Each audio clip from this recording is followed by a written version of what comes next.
Welcome, survivors, seekers, and thrivers. I'm your host, Shari Leigh Roberts, psychic medium, energy healer, and living proof that you can transform your pain into power. Each episode, we dive into trauma healing, developing your intuitive gifts, and reclaiming your life. Get ready for real stories, deep wisdom, and a little laughter along the way. Welcome back. I have been encouraged today.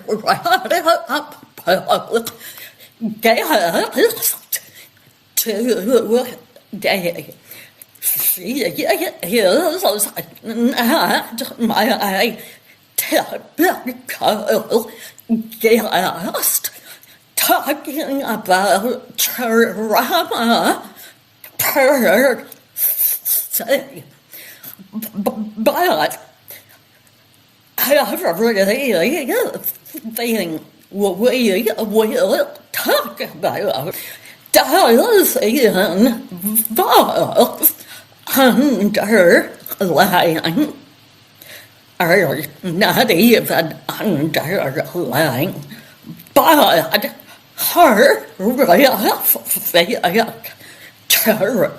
trauma.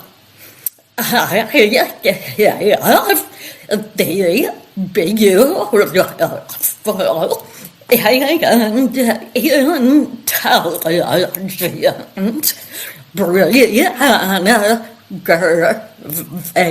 with me.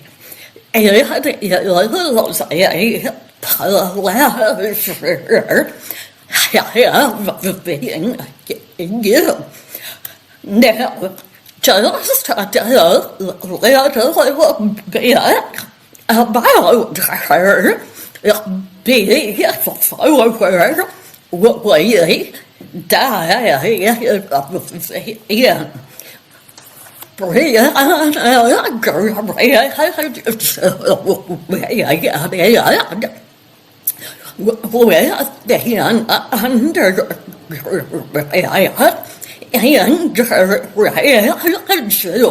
graduate degree in art history. But her bigger passion appears to be world history. And certainly after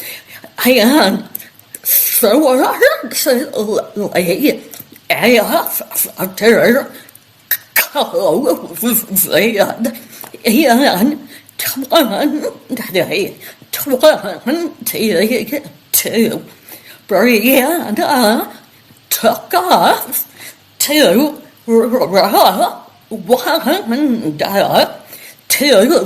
study and learn more about the 1990 forward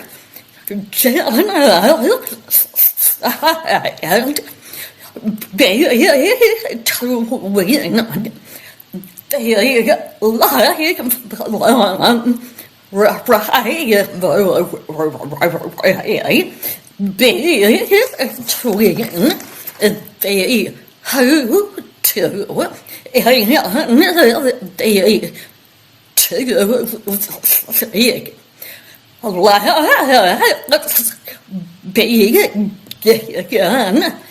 the welcome. Thank you, Shari. Thank you so much for that wonderful introduction. And I feel as if, if we're talking about trauma and healing, the Rwandan genocide is, truly a place to begin, because it was so traumatic and it was so devastating. And to have gone there and to see the impact of the genocide, and to be there 20 years after and to see what they have continued to do has really really changed the way I saw the world and helped me to understand. I don't know about forgiveness necessarily, but that we are barbaric in so many ways, but then there's so much beauty. Yeah. So it's Yeah. that balance between the two of how can a country, and so many countries experience that, how can a country become that, but then also be as beautiful as it is with so much light. Yeah. Why don't you get her back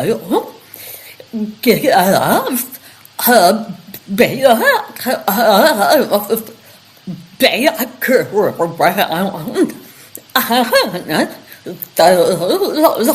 two then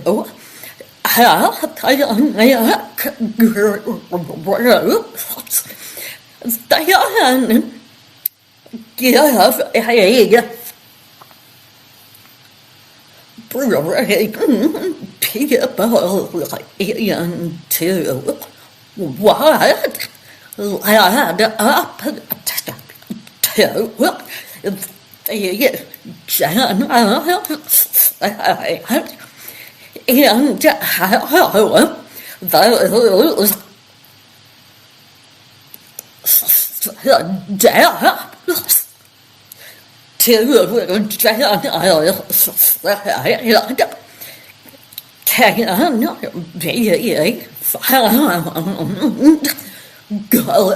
be found globally now. I do know quite a bit about the genocide. I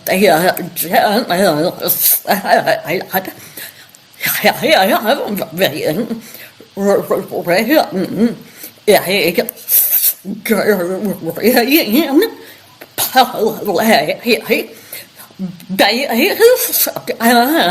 based on a book about the genocide. I met the author. He is resonated with me is to things they were happening all over, including here in the US. For people who are not aware of what led up to it, I would love for you to talk about that. So one, I think that is incredible that you wrote a screenplay. I think that is, Yeah. I'm so impressed by that. Oh my, that thing.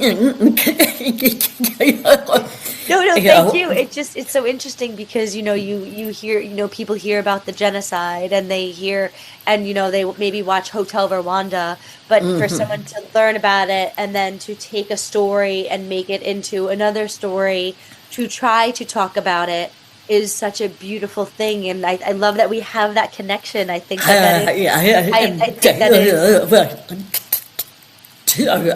yeah. so to go back to your question, you can go back to before the Europeans arrived. You had the Hutus, which were the farmers, and the Tutsis, which were the cattle herders. And so the Tutsis came from the northeast of Africa, and then they made their way to the lands of the tiny heart of Africa, which is what they call it. It's the land Yeah. next to Congo, the richer places that have resources and nicer weather and more farmable land. So you had the farmers, then you had the cattle herders, and the farmers were more poor because they were attached to the land, and the cattle farmers can travel. So the people that traveled were the Tutsis, and you had the Hutus that stayed there. And there was always going to be a separation between the two. But then when the Belgians came and they colonized the Congo and the reaching areas, they further separated them by measuring their length of their nose and their height and the shape of their heads and all that. It's not phrenology, but it just they wanted to make it a distinguished difference between the two tribes, even though they were both living in Rwanda. And so they gave a lot of more power, I think, to the Hutus than the Tutsis, or the Tutsis had more power. One of the groups, it went back and forth. So after that, after the Rwandans won their independence in 1953, 1954, there was a lot of upheaval between the two groups, and there was violence, and there was a lot of war. So you had Hutus that stayed in Rwanda, you had Tutsis that went to Burundi or the Congo or any of those surrounding areas. And so there was always just constant violence or constant tension between the two. And that came after, and then afterwards throughout the years it happened, and then it just kept on building and kept on building and kept on building. And then in 1993, in October 1993 in Burundi, they had 10,000 Tutsis were killed, and nobody listened to the warning signs. And then in the early months of 1994, the general that was in Rwanda, Romeo Dallaire, wrote a fax or a letter to the UN and said they're preparing for genocide. The Hutus are preparing for genocide, and it went unnoticed. Not that it went unnoticed, but it went nobody listened to his warnings, and he saw the weapons coming in from China, and it was like, no, it's not going to happen. There's, or also the whole blase, who cares? It's some Central African nation that nobody can point out to on a map, which makes it worse. So the tensions were rising, more and more violence. And then on April 6th, 1994, the Hutus shot the plane that was carrying the president of not only Rwanda, but I also believe Burundi, out of the sky. So they assassinated him. And then in the hours afterwards, they put up barricades and they started killing everyone. And within the first week, 100,000 people were killed. And then when they finished in Kigali, they just went from town to town to town. And they didn't stop for 100 days. And in the end, and they sent the bodies down the river, and people watched it, or we didn't watch it because as it was happening, that was when what's his name, when O.J. Simpson was killing his wife. So it was like, okay, there's a genocide happening in Rwanda, and our president at the time in America, Bill Clinton, would not define it as a genocide, because he had trouble defining words for some reason, and he wouldn't do anything to stop it. They wouldn't send anyone. The UN would not send anyone. Yeah. And how do they say never again? How do they say never again when you have children ripped from their mothers and getting killed in the most horrific ways you could possibly imagine? And then after the violence subsided, there were still tremors afterwards. But then because they couldn't go anywhere, because the Hutus couldn't go anywhere and the Tutsis couldn't go anywhere, they had to live with one another and face their attackers and the people that took their families away. And then they worked on a way of reconciliation. And it sounds so beautiful when you say it like that it was reconciliation, But, and really, there's people that will sit there and be like, okay, well, Paul Kagame is a dictator that's been in power since 1994, and his response to the genocide was just the same as what the Hutus were doing. Yeah. But, they never they never really got in trouble for their war crimes. It just like it happens No. everywhere. And to go back to what you were saying, I just think that in 1948, when the UN was founded and they said never again, what do they mean by that? Because it keeps on happening. It Yeah. happened in Rwanda. It happened in Bosnia. It's happening in Uh, Palestine. yeah, It yeah, hap it's happening worldwide. It happened yeah. in Cambodia. And so when we say never again, what do we mean?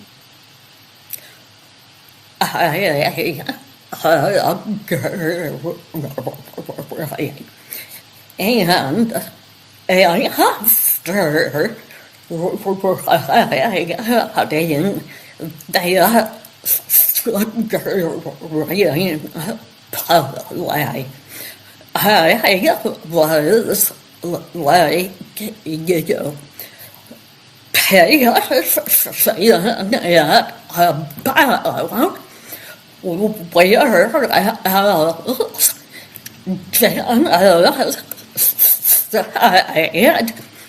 pay about where had or was and is carrying down doing deep dives into the common lay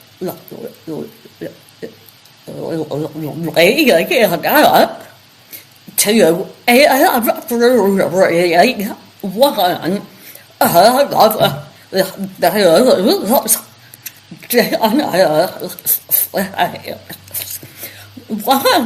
of those that are what you point out about the Belgians. They created a greater divide between the two sides. There are a total of 7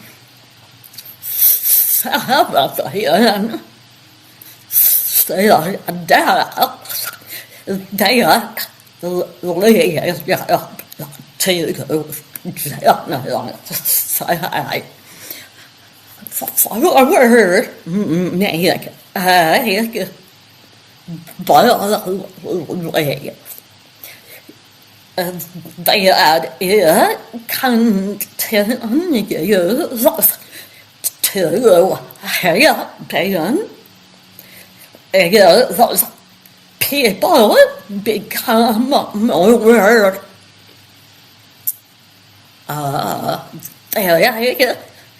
turn off their career thinking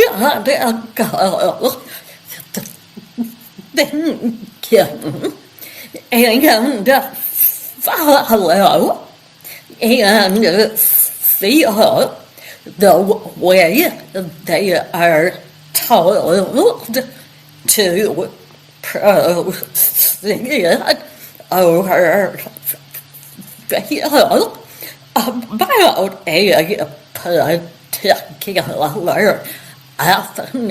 group riots. Do you find that to be true?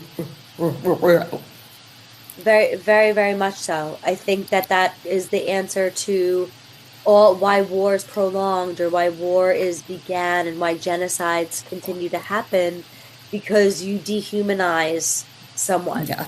and and exactly what you just said, you people believe what they're told and they blindly follow and they think, okay, well, this is the story that I'm told. And even when you say, hey, but what about this? But what Yeah. about what do you think about this? And like you said, they turn off their critical thinking, or maybe they don't have the capacity to think critically about stuff. True. Yeah. And I think that, for people maybe like us that are more empaths who will feel that and say, no, I don't think this is right, then I think that people that you can't, there's only so much you can say before you're blue in the face. Going back to what you said, the Belgians created a greater divide. And I was in DC in the fall, Washington, DC, this past fall.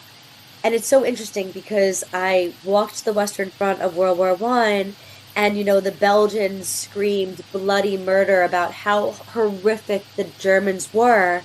And then I had a cab driver from Rwanda. And it didn't occur to me, even though I studied the Rwandan genocide, and even though I walked the Western Front, that I was like, those sons of bitches. They are, how cruel of them to cry wolf, not even wolf, but just be so upset with the Germans and say, oh, the Boche, and then they turn around and have done the same thing. It's I think that going back to shutting off your critical thinking, it's also hypocrisy. You can't say never again and then you can't do it. And that's what happens. You have all these people that sit there and say, oh, never again, and they don't have that self-awareness or that reflection to say, wait, hold on, do I have that in me to do that? Do I, how much would it take for me to respond in a violent way? I think that violence is easiest response. Sitting and seeing people is a lot more difficult. And what is that saying? The difficult will do right now, the impossible will take a while. Yeah. Bởi vậy, quá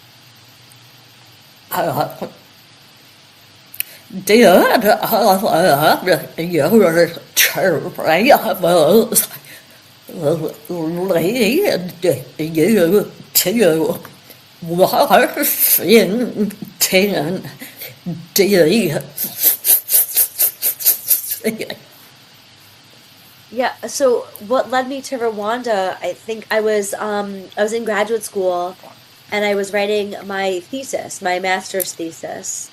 And this was before social media. So photographs still carried more weight than they do now. Yeah. We are so inundated. Yeah. So I would sit there and be stunned into silence by these photographs of war. And I'm not talking about the Spanish Civil War or even the images. I mean, we grew up looking at the images of the Holocaust and Vietnam and the My Lao massacre, My Lai massacre. You remember those images, and now people just scroll. They call it doom scrolling, but what are they seeing? They're not even seeing. No. So I was thinking about what I wanted to do, and I loved photography. I wasn't a photographer yet, but I loved photography. I would spend so much time outside studying light and being entranced by buildings. But when I looked at these images, and they were so heartbreaking. Oh, yeah. Jealous.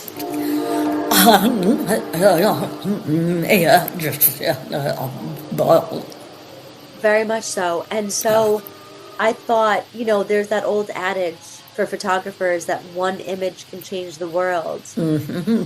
And I looked at the images, I would look at all these images by, what is his first name?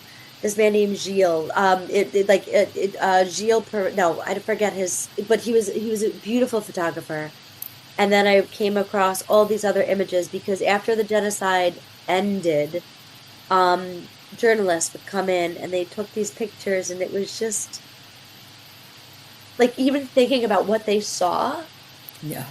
was, and I felt so called to write about it because it was so it broke every chamber of my heart to see these images. And I thought, if I could just write something about it, if I could explore this and speak about it, maybe we can understand it more. Nice. And so I did that, and then that's what I did. I went to Rwanda and I spent time there. And talking about trauma, I got to teach yoga to both Hutus and Tutsis that were living together, and they were the part of the Rwandan cycling team. So we would get together and we would just at night, and I would teach a yoga class before we had dinner, and it was part of the healing process of all these people. And they had, they had lost their family members, or their fathers had participated in it, or they were orphans, and they all were there. And even the people that worked there, they were of the age where they all had experienced the genocide in one way or another. So it was just this profound experience of doing yoga as healing, as a way to reconcile within yourself and within your peers that life is a tragedy, and that we still have to move through it. Bây giờ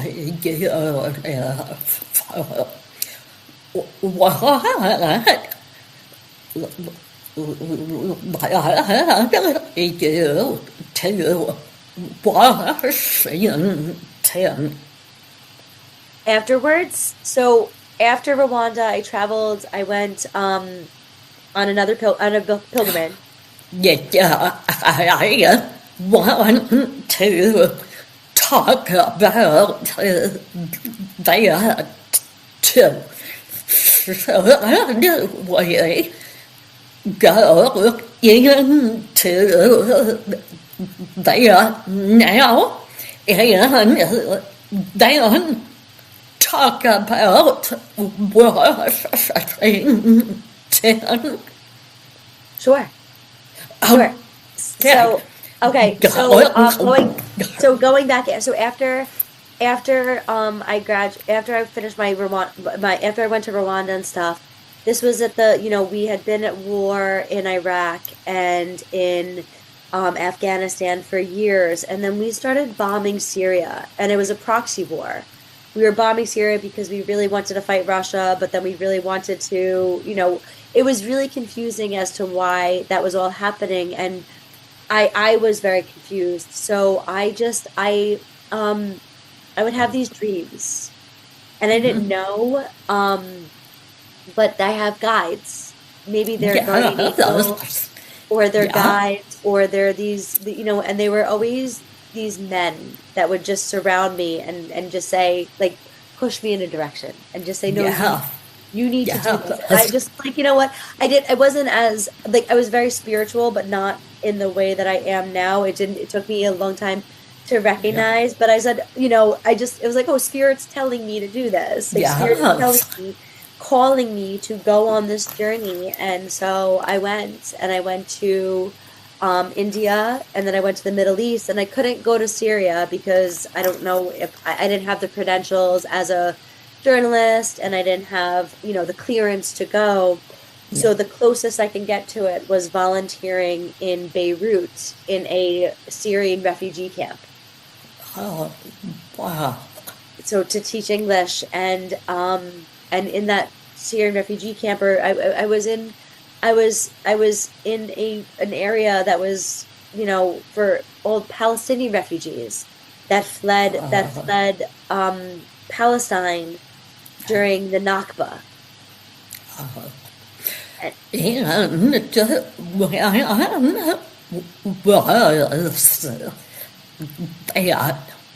The Nakba, or when I went to Lebanon? Both. Okay, so the Nakba is in 1948. So they'll talk about the War of Independence, that Okay. that the Israelis came and then they fought and they got their independence, and then but there then they have the whole. There's another side of the story where people were forced to leave their homes and they still keep their keys with them. And so you had hundreds of thousands of Palestinians that were left without homes to make room for people that didn't have homes from Europe. Yeah. So they came to Lebanon, they went to Jordan, maybe some came to America. So they have been refugees ever since. They have been refugees out of their own heartlands for 80 years. Terrible. And so, so I went to Lebanon in 2017, in 2017, and I stayed there for a month, and everybody was like, "Why are you going to Lebanon? Don't you feel so, do you feel safe?" And I said, "I feel less safe staying here and doing nothing." Yeah. And then what's so strange though is that now with everything that is happening in the world, I find myself doing nothing because you also question, well, what can I do? You can have this beautiful gift of writing, but what can you do to stop humans from being unhuman? Yes. Yes. Yeah. I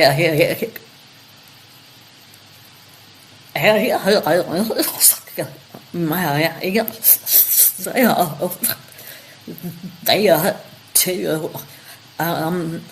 but I agree.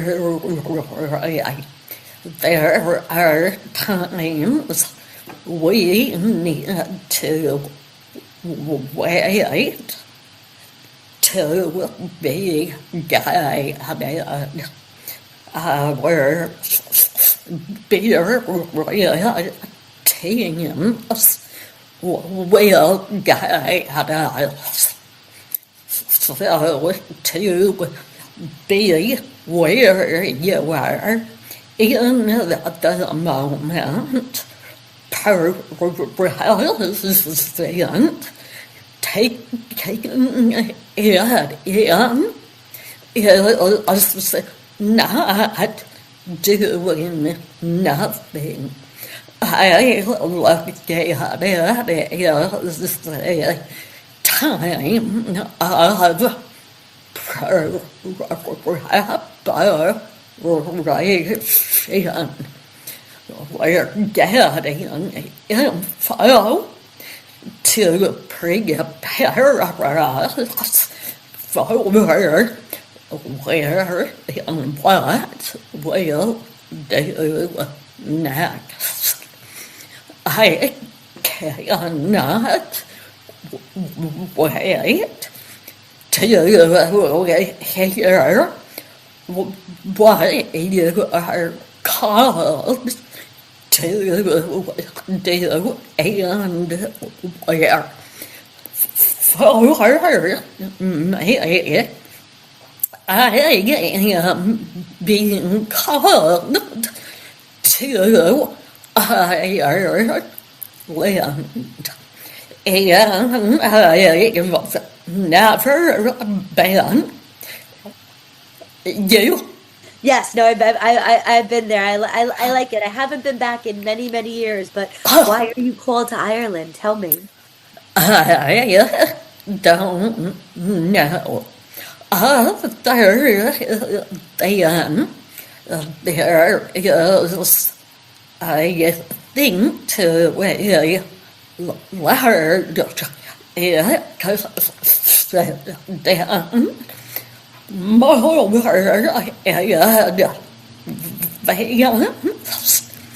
spiritual learning that I am to take part in.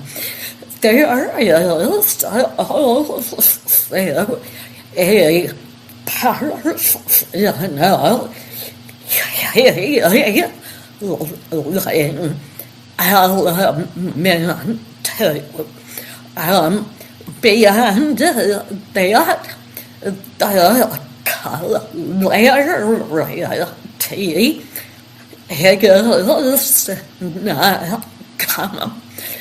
But they are part of their journey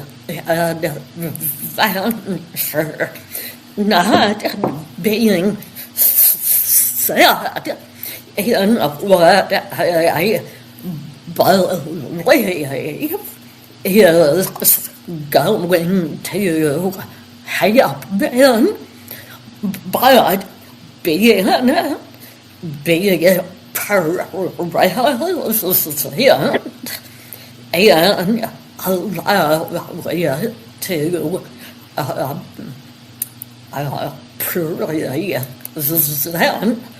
and allow it to present and act upon that. I love that. I hope that you find what you. Oh, keep going. You were saying. Well, I was going to find your journey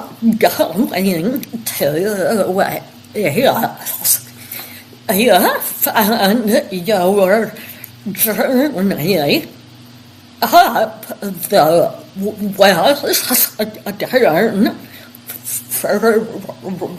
front. If that is how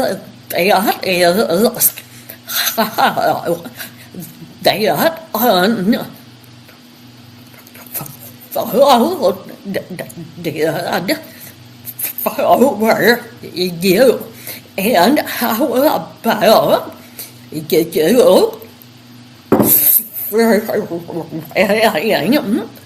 that trip tell us when and where and what came out of it.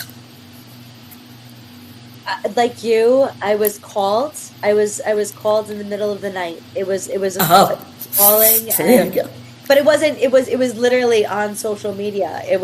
I saw something for the front way, but it was still a calling. It was. I didn't even question it.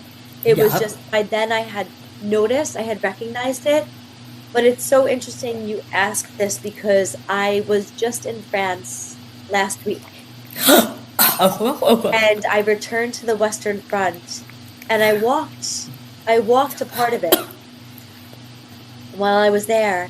And as I walked, I was like, wow, I must have been in a place that I would not want to return to. Because I had gone, I was in such not a dark place, but I was in a place of growth and healing, but in grief and pain. And I think that my walking the Western Front at the time that I did, in the moments that I did, was the spirit saying, here is pain. Your pain, the pain of the world. Walk together with it and see what you can make of it. Oh, wow. And so being back there and having that experience and walking and it being different because the air smelled different. The land looked different. It was spring as opposed to the beginning of the fall. It was a beginning rather than an end. And when I was there, the first time I was there was a funeral. And then when I was there this weekend, there were so many weddings.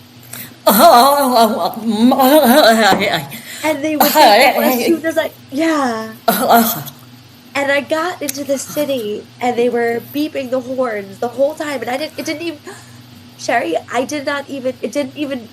need anyone to tell me what was happening. I knew there were weddings, and I just thought, that's nice. Yeah. Okay. What year Der you go.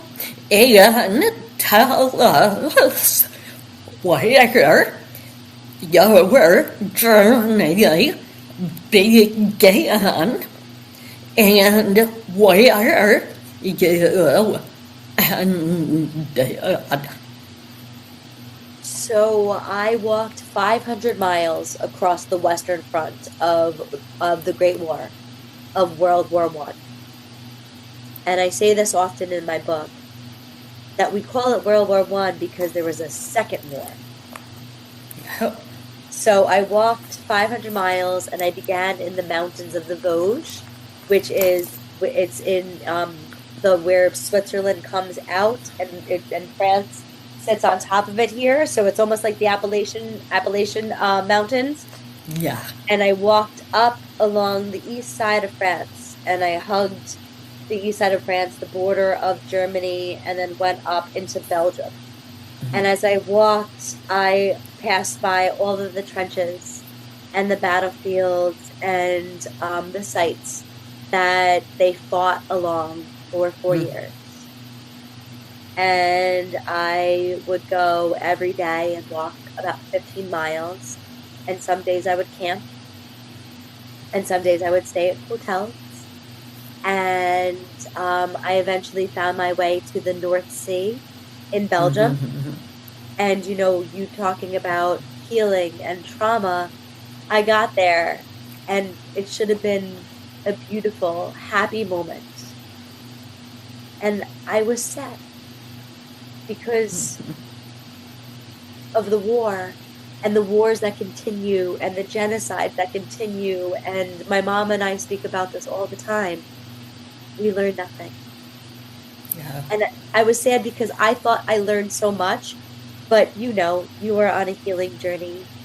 You never stop learning, and I feel like, you know, you take 2 steps forward, you take 2 steps back. I'm like, no, you take 2 steps forward, and then you like go so far back. Yeah. Oh my God. Yes. Maddening. Yes. Something just came to me while you were speaking, and the answer to change may be as simple as having conversations like this, but also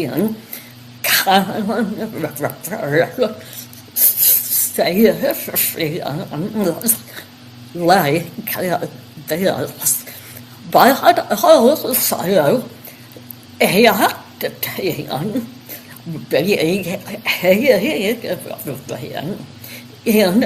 being in a way that I don't necessarily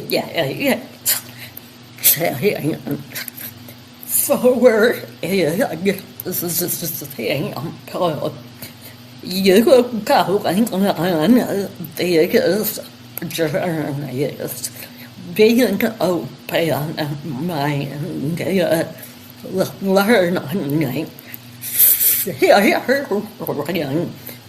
what you learned, and allowing people to apply that to their own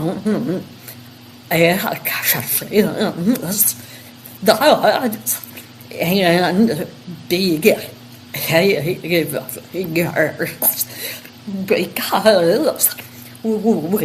know we can talk all day long. We can try our hardest to convince other people that they are way word or just not seeing things the way they're meant to be. Yeah, they just like, okay, you were talking like you so many of us who have done research. There physically in books and online talking with people we are far more open and able to see really bigger, clearer perspective way more powerful leading by example than trying to convince people that they are wrong or whatever. Do you that Western front journey alone? I did. I did do the Western Front journey alone. But to go back to what you were saying, I think it's so interesting because, in order for us, we might do research and read books and have a bigger picture of the way the world is or what we think it is. Yeah. But at the end of the day, I have so many flaws and I don't always take the right course of action. And so I am not always my greater self. So I don't think that it's fair to expect people to be. I think that in an ideal world, it is a beautiful thing that we all can be good and light and beautiful and kind. Yeah, but we are not like that to ourselves. How do we expect to do that? And when I say ourselves, we are not kind to ourselves many days. So how do we expect to find that kindness and apply it to other people if we are not doing that here? So I think I did, So doing the Western journey by myself, I just, like I said, after being there this weekend and walking, I was like, wow, I don't know if walking the Western Front was the most unkind thing I've done to myself. Kind thing, because it was a trudge. It was, but I needed, like we talked about before, I was called to do it. There was something in me, or spirit came to me, and there was no questioning it. It was, I did it, and I don't have any regrets. Regret. Yeah. Well, there the land of your word and pathetic abilities and what you felt and picked up from what had gone down and what you at the time were dealing with trying to heal from. I think that, a lot of that when, I'm at an impasse right now because I think that, and I've always felt this way, is like, okay, I have my own personal trauma, my own grief, And so, do you compare it? Do you compare it to what other people that went through? And I think that being there and knowing that these men lived in the trenches and they were killed in the trenches and they saw terrible things, it was interesting because when I was there this weekend, it was the wind would blow through the trees, but I don't know if you were outside sometimes, but when I'm outside, sometimes you see the wind blow through some trees, but not all of the trees. So it's not, they're all not together. And it's like, okay, like I hear you, I see you. And so it was more of it was almost like a welcoming back when I was there. But when I was first there, it was more cautious. It was more, I would walk through and I would touch the headstones, try not to do too much because I wasn't there to intrude. But it was more of oh man, the things that were asked of these men, the things that were asked of the people that lived there, the things that they must have heard. It was always, even when I was walking, it was so strange because I was like, there was so much silence. And yet when there was the war, there would have been no silence. There would have been maybe a fleeting moment of silence, but there was no silence. There was not the silence that I experienced. And that to me was incredibly peaceful, and it made me feel more grounded, was to have the quiet. And I kept on thinking all quiet on the Western Front because it was Yeah, definitely. Do you mind sharing what trauma in your life you were experiencing at that time? Not that is okay. No, it's okay. I've been really processing it even more since I was there last week. When I was 9, I lost my best friend to cancer.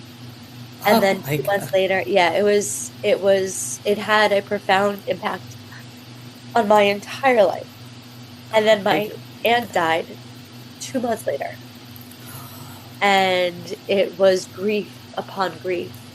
Yeah. And then I just spent the rest of my life in this anger of not being able to process what that grief really was, and how sad it really was, and how I never allowed myself to actually like, I was sad, and I knew I was sad, and I knew I missed my best friend, and I knew I missed my aunt, but I never really sat with the sadness. I just let it transition and move into anger and aggression. And so I spent almost 30 years of my, no more than that, like 33 years of my life, until actually like last year, and even now, trying to move through that grief instead of actually just not accepting it, but acknowledging how it has impacted every single aspect of my life. Death, particular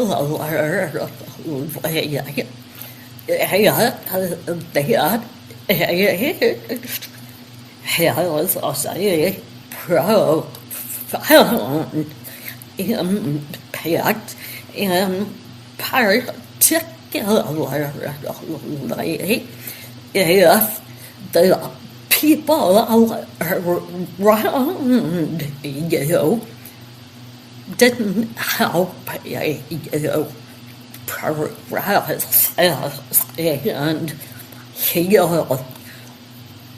But I am what a terrible for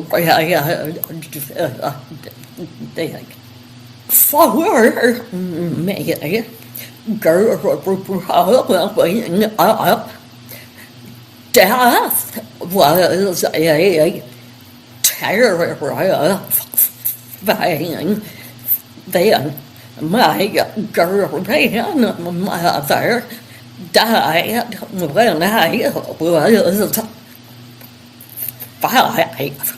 Oh, you were I saw her in my home until her funeral.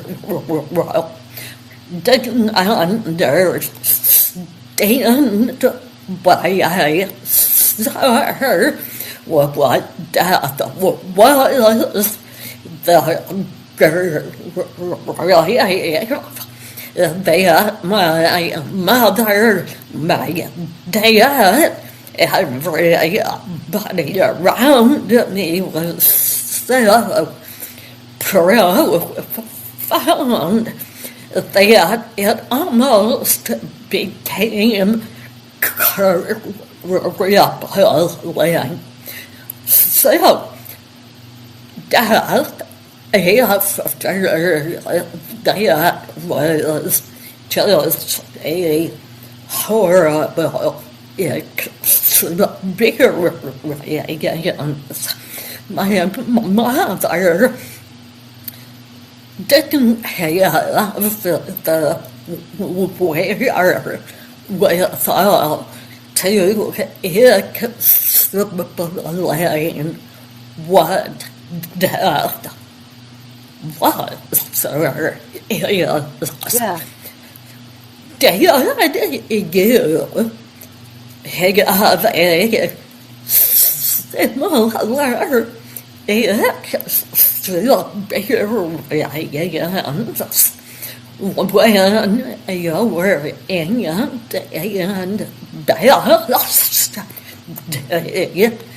died. No, because I come from a big Italian family. Oh, So we had okay. many deaths always, but it was just these were big deaths. These were deaths Yeah, that, of cancer. These were profound deaths. Like you said with your yeah, grandmother, it's when the people closest to die, it is the most difficult because you know, you who can explain death? You can sit there and say it's a part of life, that it is something that happens, that we are all going to die, but how do you explain to a 9-year-old that yeah, her best friend is no longer there? How do you explain to my cousins that their mother is no longer there, And yeah. then we had a grief counselor in elementary school who would meet with us, and then she got killed in a DWI accident like a few months later. No, Yeah. So good it was just this, yeah, Sherry, Lord. it was, Oh my God. yeah, and it was just I yeah. can totally get now why you were in that place that you were. What part did your healing journey? I think that it was a mixture of so many things, I think that I couldn't live the way I was living anymore. I couldn't feel the way I was, and I still feel the same way. Like there's still parts of me that are quick to anger and everything, and need to run away but I think it was a slow process. It was one of those. It was, when I first moved down to Georgia, I was like, oh, it's a softening that is taking place. But I think that comes with age as well. But I also think with the healing journey is that it's not linear, and that Yeah, you begin it, and then you sometimes you just want to throw your hands up and say, I can't do this. I don't want to do this. So it's this come and go. It's not this consistent, like, there are people out there, these spiritual gurus or people that proclaim themselves, and they're like, no, stay on the path. And it's like, that's not realistic. There's some days that you're No. like, F it. I don't want to, Yeah. I'm off the path. This path has beaten me. I'm off the beaten Yeah. path. This Yeah. path has beaten me. I just don't, I'm tired. I don't want to breathe the right way. I don't want to move the right way. I don't want to think the right way. I just want to just not. Yeah. Yeah. Man. Take it out. Now, they are terrible. So important to those experience that our well, I mean, if you're going to embark on a healing journey, that time will come where you're done no more.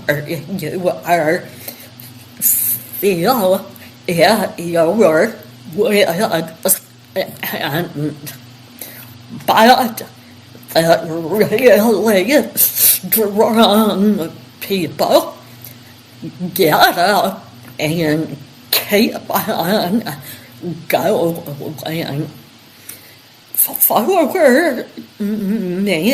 Now, death with my understanding of or having a better understanding of the other side of our souls. My belief now is there is no death the way I was brought up to believe.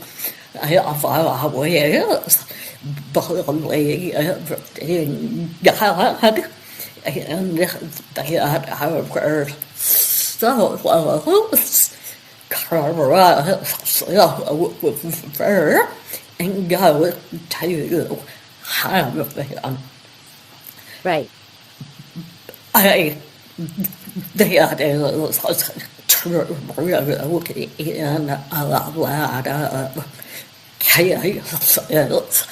The point, the bigger point I want to ask you about is once I began realizing when someone dies or passes away, the only thing happening here is that their soul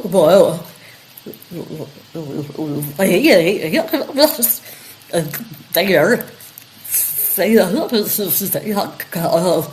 body they cross over to what they're meant to do. But we can almost still connect with them. Right. It's a matter of learning how to use your innate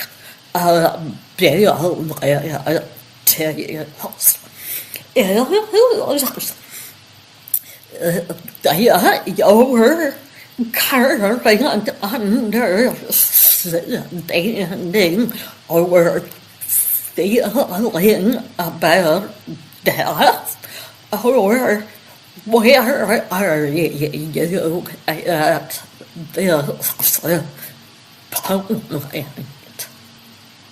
I think that I'm more in a gratitude point than a need to connect with the spirits of the dead. I think that in a way, I'm so grateful that those I have been able to share the moments I have with these people that have had an impact on my life, but also if they were called to someplace else or anything, I let them be in more ways. I mean, I talk to my best friend and I just say, I'll sit there and be like, "Are you ready, Melissa?" Like her name was Melissa.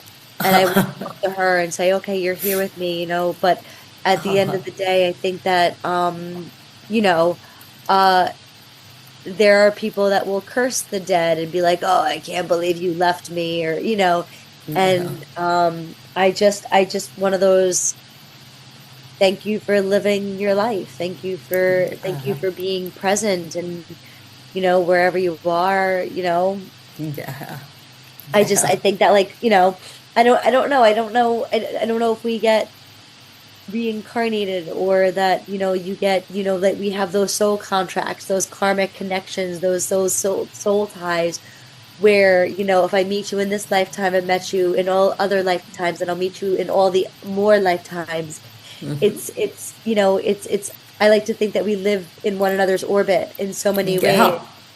And so, whether they're present now or a new baby is born and that's part of them, I think that it's recognition, and just, Yeah. or like I said before, looking at the trees, seeing the wind blow through them and be like, "Okay, there you are."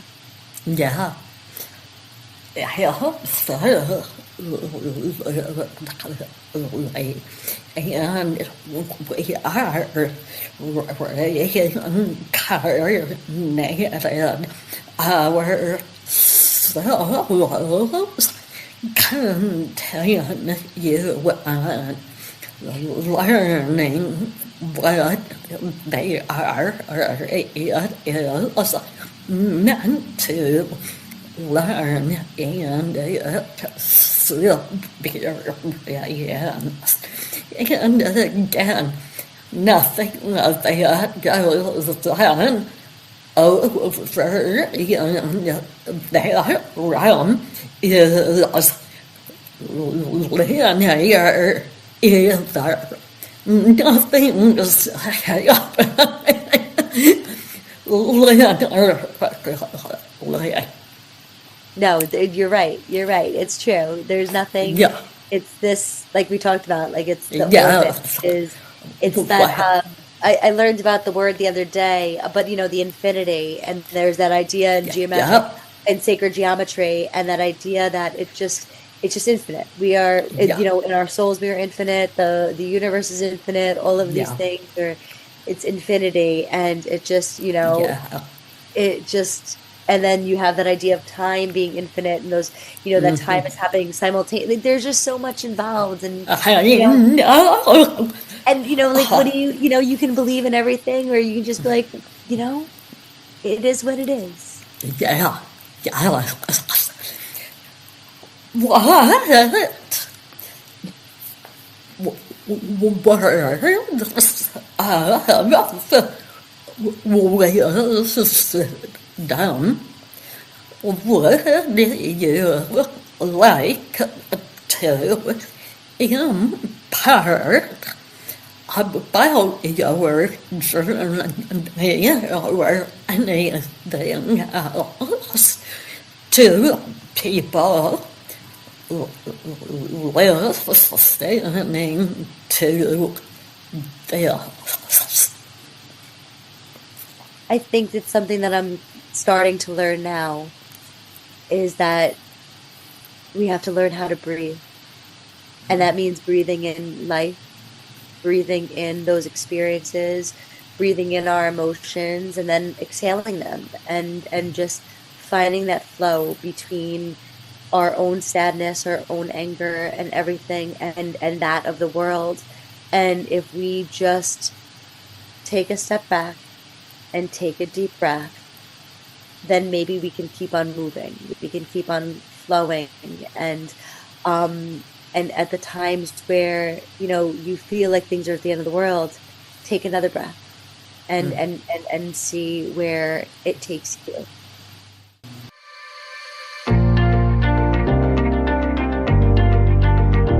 Thank you for listening. If today's conversation resonated with you and you're ready to explore your own healing journey or intuitive gifts, I'd love to work with you.